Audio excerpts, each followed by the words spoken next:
dagdag ko lang. Kasi parang, yung sa lola ko kasi, lagi siyang ulit yung, lagi siya sabi ng lola ko na, kung daw siya magalit kasi tataas ko. So, parang yun ko, at masaya ka, o madalas masaya ka, iwasan mo. So, lahat naman tayo sumasang-ayon na may iwasan talaga. So, marami tayong paraan. Sabi natin. So, ano naman ang narinig nyo tungkol sa cholesterol? Narinig nyo ba yung cholesterol? Tama. Diba? Diba? Tama. Sarap yun. Grabe. Sa mga matataka. Sa ito. Sa mga pagkain.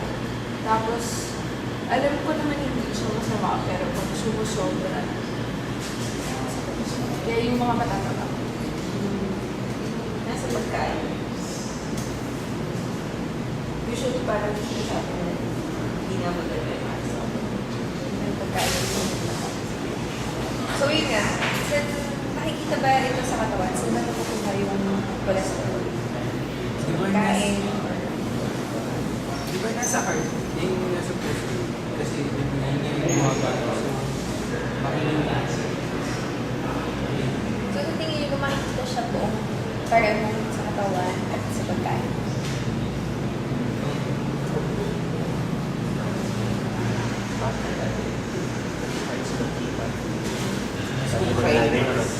Kasi di ba sa mga commercial may good cholesterol? Okay, is good na.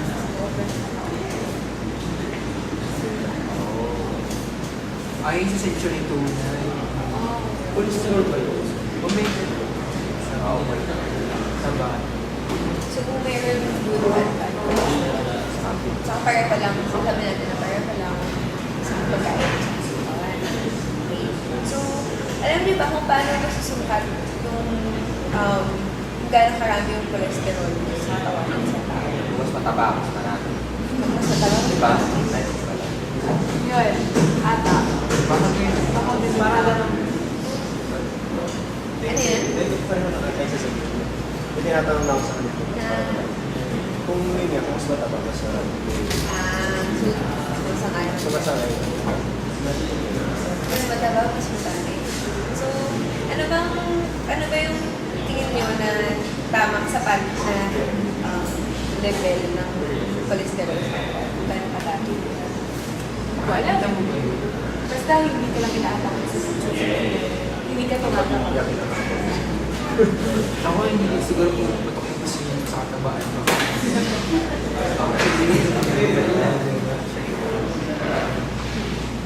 Okay. So, kung sa isang tao may mas mataas na level ng cholesterol, dapat ba siyang mabahala o may isang tao mataas yung cholesterol, kailangan ko bang alala?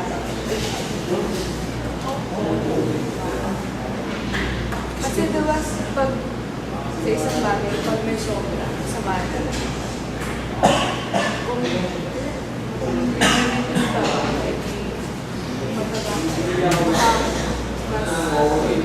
pwede mo at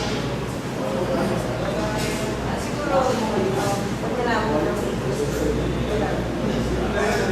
mas mabuti na alagaan mo yung susunod kesa dayan mo pang Kailangan niya mabahala kasi yan katulad yung sinabi niya, di ba? Yung mga tao, makakaibayan.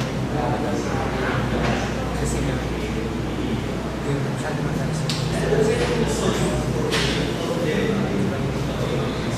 Oo, kailangan ko bahala. Pero tingin ko kasi depende yung sa kung sasabi sa akin.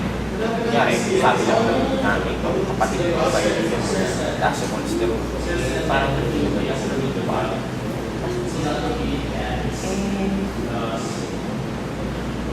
Kasi, ewan ko, siguro kung siguro kung doktor magsabi, siguro kung bahala.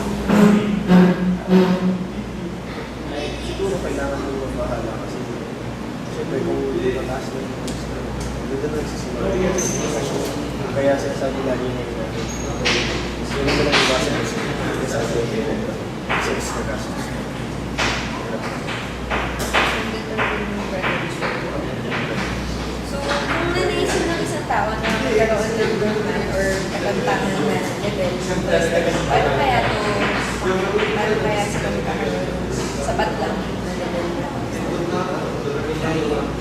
Tamang traffic.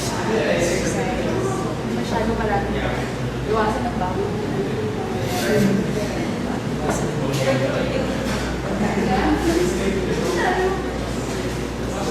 Meron lang, tingin niyo ba meron mga fat na hindi nakakasama? Na hindi nakakasama sa tao? Yun nga yung sinabi ko yung may cholesterol. Yung saturated. Ano yung saturate? Pareho ba yung cholesterol sa tama? Pareho. Tsaka taba. Pareho. Oo. Yung cholesterol. Diba alam ko naman, lahat ng tao diba? Oo, meron. Oo, meron ka. Yun lang. So sa tingin niyo, meron kasama at no? Sana tayo ni Calvin.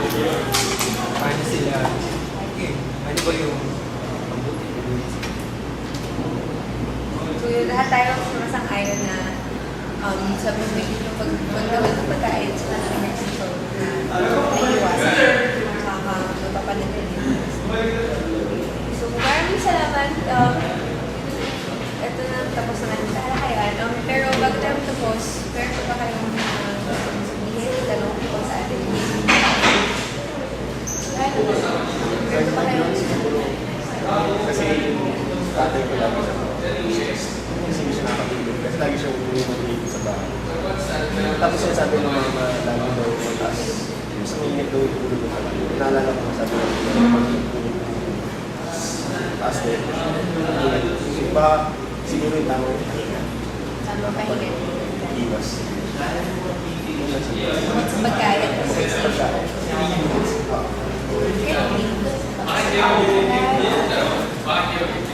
dahil ni-accept mo ako